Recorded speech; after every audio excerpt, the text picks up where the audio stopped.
Ready? Start.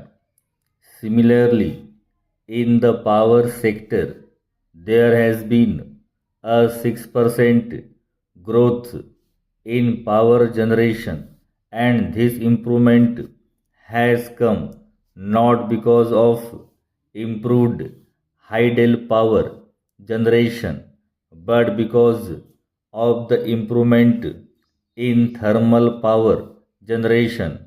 Honorable member may be aware that there was some criticism that the so-called improvement in power generation was largely due to the monsoon and the act of God. The figures which I have cited show that it is because of the improvement in thermal power generation, which is a credit to the skills of our department.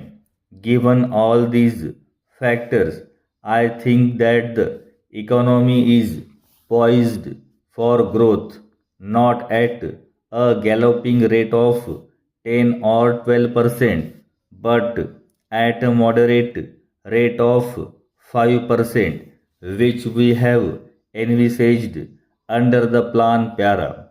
Most of the members were greatly exercised about the price situation and the inflation in the country. I do not pretend that we have controlled inflation. In fact, government have never in all these statements which they have made claimed that the inflation had been controlled.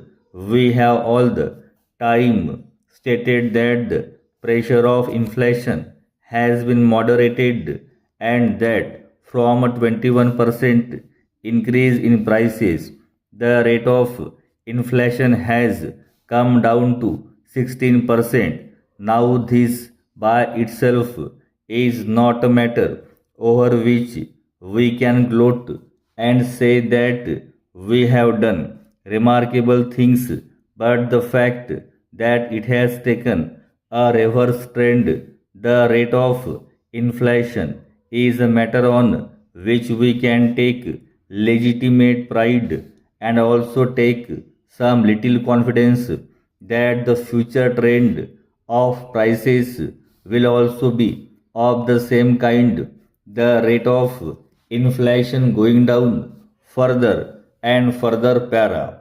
Then, sir, I would also like to mention that certain shortages have been responsible in this country for a cost push as well as a price push in respect of those commodities.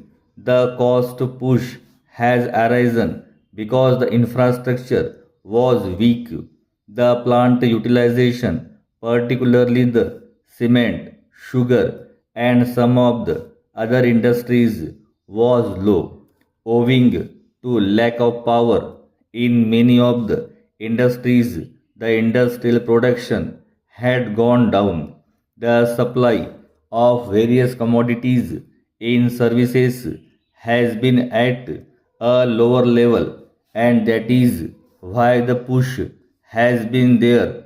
Then the strain on our economy is due to the certain other pressures, which, as I have mentioned, is due to the external factors such as oil and oil products. So these two have contributed to a greater pressure on our prices than we contemplated. Even now, as I speak to you, I am hoping that the price level would be maintained at a moderate level of increase provided the oil prices remain stable during this year. But unfortunately, if there is again a pressure on oil and we are obliged to pay higher prices for oil, it will necessarily reflect itself on our prices, and it is a factor over which we have no control.